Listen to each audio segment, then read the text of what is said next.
میں رکھتے ہیں مصطفیٰ والے، ہوائیں ظلم کی چلتی رہی تو دیکھنا ایک دن زمین چیر کر نکل آئیں گے کربلا والے، کربلا والے۔ تو عزیزان ملت اسلامیہ، بہت ہی اچھے آپ لوگوں نے بیانات و منقبت سماعت کیے، ان پر عمل کرنے کی کوشش کرو۔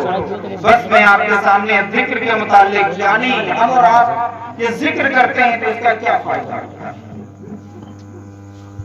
یہ ذکر رب تعالیٰ تک پہنچتا ہے یا نہیں پہنچتا ہے؟ اللہ تعالیٰ فرماتا ہے الا بذکر اللہ تطمئن القلوب، اللہ کا ذکر کرنے سے دلوں کو سکون ملتا ہے۔ اس کو سکون ملتا ہے، دلوں کو سکون ملتا ہے۔ آج بے قراری ہو، بے چینی ہو تو انسان کو کچھ نہیں کرنا چاہیے، ادھر ادھر نہیں جانا چاہیے، کسی کے سامنے سر نہیں جھکانا چاہیے، کسی کے سامنے ہاتھ نہیں پھیلانا چاہیے، بلکہ صرف اللہ کی بارگاہ میں ذکر کر لے جا کے، اللہ کی عبادت کر لے جا کے، اللہ تبارک و تعالیٰ اس کے دل کو سکون عطا فرما دے گا۔ تو اللہ کا ذکر کرنے سے دلوں کو سکون ملتا ہے۔ تو سکون تلاش کرو کہیں اور نہیں، بلکہ اللہ کی مقدس کتاب کلام پاک کو لے کر بیٹھ جاؤ، سارے غم بھول جاؤ گے، تمہاری بے چینی چینی میں تبدیل ہو جائے گی، تمہاری بے قراری قراری میں تبدیل ہو جائے گی، جتنی ٹینشنیں ہوں گی، جتنی دقتیں ہوں گی، ساری دور ہو جائیں گی، اور اللہ تبارک و تعالیٰ کی عبادت کر کے تمہارے دل کو سکون مل جائے گا۔ بخاری کی حدیث پاک ہے جس کے راوی حضرت ابو ہریرہ رضی اللہ تعالیٰ عنہ ہیں، آپ فرماتے ہیں کہ پیارے آقا علیہ السلام نے ارشاد فرمایا کہ اللہ کے کچھ فرشتے ایسے ہیں جو اللہ کا ذکر کرنے والے بندوں کو تلاش کیا کرتے ہیں۔ سبحان اللہ، جب وہ فرشتے اللہ کا جو بندے ذکر کر رہے ہیں ان کو پا لیتے ہیں تو ایک فرشتہ دوسرے فرشتوں کو آواز لگاتا ہے، کیا وہ ہم نے اس شخص کو تلاش کر لیا ہے جس کو ہم نے صبح سے تلاش کر رہے تھے؟ جب ایک فرشتہ دوسرے فرشتے کو آواز لگاتا ہے تو وہ فرشتے ایک پاس اکٹھا ہو کر اس ذکر کرنے والے کو، وہ جو ذکر کر رہے ہیں ان سب کو زمین سے لے کر آسمان تک اپنے پروں سے ڈھک لیتے ہیں، ڈھک لیتے ہیں۔ پھر وہ فرشتے جب اللہ کی بارگاہ میں حاضر ہوتے ہیں، رب تبارک و تعالیٰ ان فرشتوں سے پوچھتا ہے، آخر میرا رب سب کچھ جانتا ہے لیکن پھر بھی میرا رب ان فرشتوں سے پوچھتا ہے، اے میرے فرشتوں بتاؤ میرے بندے کیا مجھ سے طلب کر رہے تھے، میرے بندے کیا مجھ سے مانگ رہے تھے؟ عزیزان ملت اسلامیہ، وہ فرشتے اللہ کی بارگاہ میں عرض کرتے ہیں، اے رب قدیر تیرے بندے تیرا ذکر کر رہے تھے، تیرے بندے تیری بڑائی بیان کر رہے تھے، تیرے بندے تیری تکبیر کہہ رہے تھے، تیرے بندے تیری حمد و ثنا بیان کر رہے تھے۔ اللہ تبارک و تعالیٰ پوچھتا ہے، اے فرشتوں کیا میرے بندوں نے مجھے دیکھا ہے؟ تو فرشتے کہتے ہیں، اے رب قدیر تیرے بندوں نے تجھے نہیں دیکھا ہے۔ تو اللہ فرماتا ہے، اے فرشتوں اگر وہ میرے بندے میرا دیدار کر لیں، اگر وہ بندے مجھے دیکھ لیں تو ان بندوں کا حال کیا ہوگا؟ تو فرشتے عرض کرتے ہیں، رب قدیر اگر تیرے وہ بندے تجھے دیکھ لیں تو اور زیادہ تیری حمد و ثنا بیان کریں گے، اور زیادہ تیری تکبیر بیان کریں گے، اور زیادہ تیری بڑائی بیان کریں گے۔ اگر وہ فرشتے کہتے ہیں، رب قدیر اگر تیرے بندے تجھے دیکھ لیں تو تیری تعریف اور زیادہ کریں گے، تیری حمد و ثنا اور بیان کریں گے۔ اللہ فرماتا ہے، اے فرشتوں میرے بندے کیا طلب کر رہے تھے؟ فرشتے کہتے ہیں، رب قدیر تیرے بندے کچھ اور نہیں بلکہ تیرے بندے جنت کے طلبگار تھے، وہ جنت طلب کر رہے تھے۔ تو اللہ فرماتا ہے، فرشتوں کیا میرے بندوں نے جنت کو دیکھا ہے؟ تو فرشتے کہتے ہیں، رب قدیر تیرے بندوں نے جنت کو نہیں دیکھا ہے، اللہ فرماتا ہے فرشتوں اگر میرے بندے جنت کو دیکھ لیں تو ان کا کیا حال ہو جائے گا؟ تو فرشتے عرض کرتے ہیں رب قدیر اگر تیرے بندے جنت کو دیکھ لیں تو ان کے دل کی خواہش اور زیادہ بڑھ جائے گی، وہ جنت کے اور زیادہ طلبگار ہو جائیں گے۔ سبحان اللہ، بے شک۔ اللہ فرماتا ہے فرشتوں اور میرے بندے کیا طلب کر رہے تھے؟ فرشتے عرض کرتے ہیں رب قدیر تیرے بندے جہنم، تیرے بندے جنت کے تو طلبگار تھے لیکن تیرے بندے جہنم سے پناہ مانگ رہے تھے۔ اللہ فرماتا ہے اے فرشتوں کیا میرے بندوں نے جہنم کو دیکھا ہے؟ فرشتے عرض کرتے ہیں رب قدیر تیرے بندوں نے جہنم کو نہیں دیکھا ہے۔ اللہ فرماتا ہے اے فرشتوں اگر میرے بندے جہنم کو دیکھ لے تو ان کا کیا حال ہو جائے گا؟ فرشتے عرض کرتے ہیں اے رب قدیر اگر تیرے بندے جہنم کو دیکھ لیں گے تو اور زیادہ پناہ مانگیں گے اور زیادہ تیری بارگاہ میں توبہ کریں گے۔ رب قدیر ارشاد فرماتا ہے اگر میرے بندے جنت کے طلبگار تھے، اگر میرے بندے جہنم سے پناہ مانگ رہے تھے تو اے فرشتوں تم گواہ ہو جاؤ، تم سب کو گواہ بنا کر میں اپنے بندوں کو معاف فرماتا ہوں۔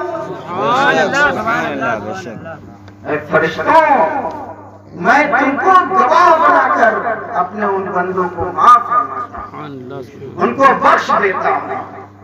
لیکن اب ان میں سے ایک فرشتہ بولتا ہے اے رب قدیر جو بندے تیرا ذکر کر رہے تھے ان کو تو نے معاف کر دیا، لیکن اے رب قدیر ایک تیرا بندہ وہاں پاس کسی کام کی وجہ سے آ گیا تھا، صرف وہ تیرا ذکر سن کے اس جگہ پہ رک گیا تھا، تیرا ذکر سننے لگا تھا۔ عزیزان ملت اسلامیہ فرشتے کہتے رب قدیر اس کے بارے میں تیرا حکم کیا ہے؟ تو رب تعالیٰ فرماتا ہے اے فرشتوں جیسے میں نے اپنے ذکر کرنے والے کو بخش دیا ہے اسی طریقے سے ذکر سننے والے ذکر کی یہ فضیلت ہے۔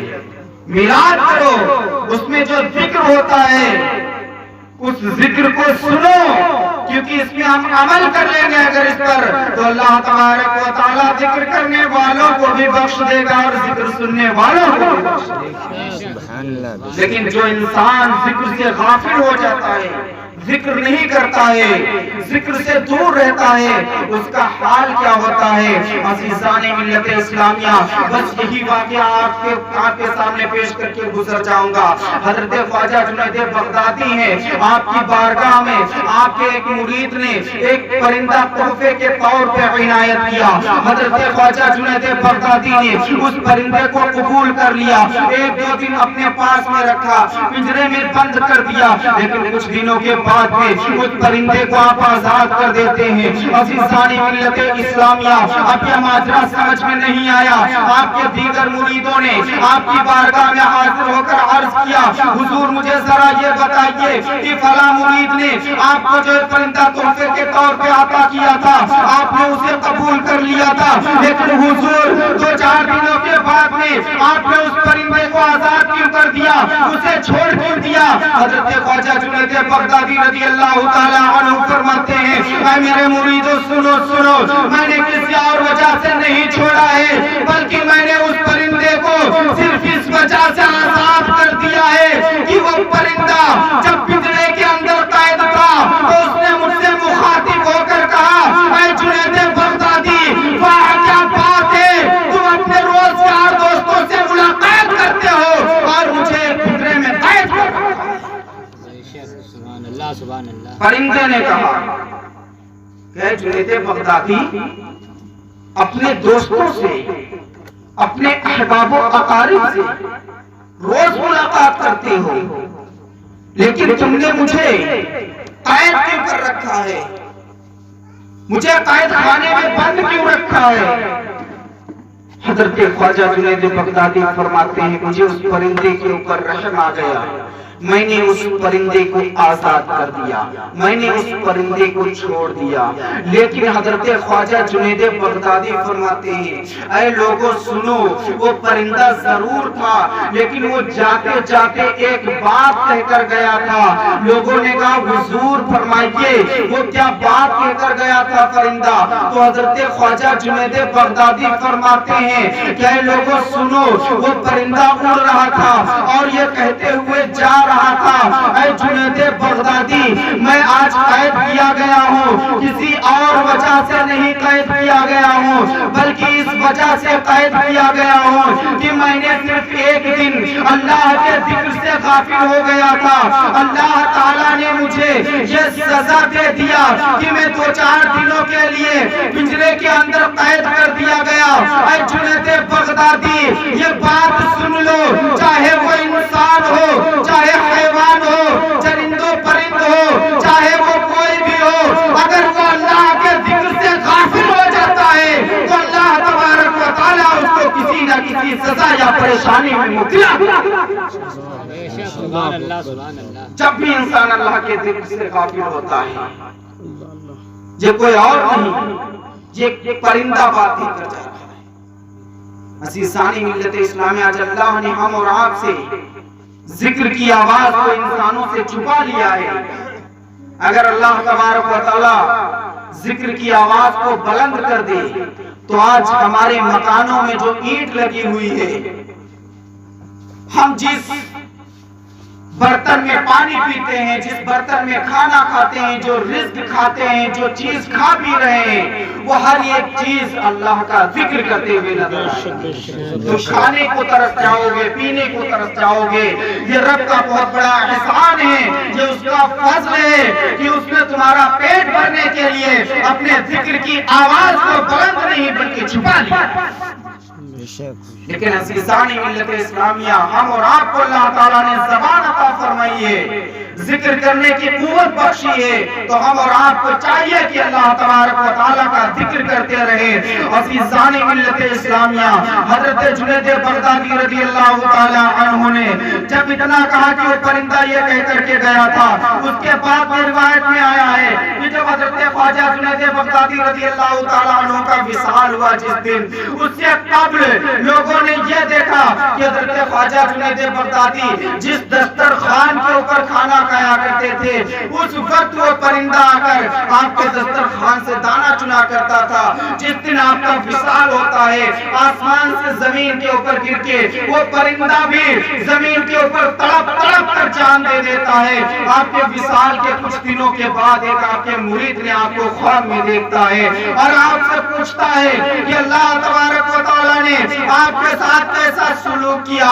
عزیزان ملت اسلامیہ، اللہ حضرت خواجہ جنید بغدادی فرماتے ہیں کہ میں نے دنیا کے اوپر رہ کر اس پرندے کے اوپر رحم کیا تھا، آج اللہ تبارک و تعالیٰ نے مجھ پہ رحم کیا۔ عزیزان ملت اسلامیہ، ہمیشہ یاد رکھو، میلادیں مناتے رہو، گھر کے اندر قرآن کی تلاوت کرتے رہو، لیکن ایک بات آپ سے ضرور بتاؤں گا کہ ہمارے لیے جو بہت ضروری ہے، ہمارے اسلام کی جو جڑ ہے، ہم نے ان جڑوں کو مسلمانوں یعنی کمزور کر دیا ہے۔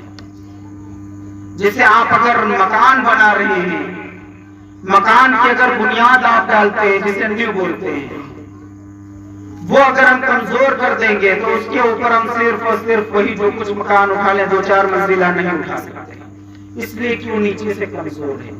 تو عزیزان ملت اسلامیہ، تم نے اسی طریقے سے اسلام کی جڑ کو کمزور کر دیا ہے، نمازوں کو تم نے چھوڑ دیا ہے، روزہ کو تم نے چھوڑ دیا ہے، حج و زکات کو تم نے چھوڑ دیا ہے، کلمہ توحید کو تم نے چھوڑ دیا ہے، ہر ایک چیز کو چھوڑ دیا ہے۔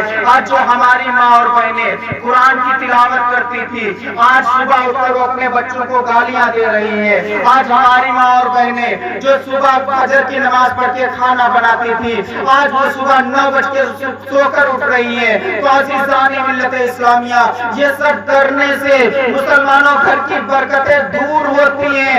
عزیزان ملت اسلامیہ جس گھر میں عورت کی آواز مرد کی آواز سے اونچی ہو گئی اس گھر میں اللہ کی لعنت برستی ہے, اس گھر سے اللہ کی رحمت اٹھ جاتی ہے. تو عزیزان ملت اسلامیہ اسلام کا سیکھنا بہت ضروری ہے, علم کا سیکھنا بہت ضروری ہے, ذکر کا سننا بہت ضروری ہے, اس پر عمل کرنا بہت ضروری ہے. تو مسلمانوں یہ چھوٹی چھوٹی جو باتیں ہیں ان کے اوپر عمل کرو, ان سے ہماری دنیا بھی سنور سکتی ہے اور ہماری آخرت بھی سنور سکتی ہے. السلام علیکم ورحمۃ اللہ وبرکاتہ.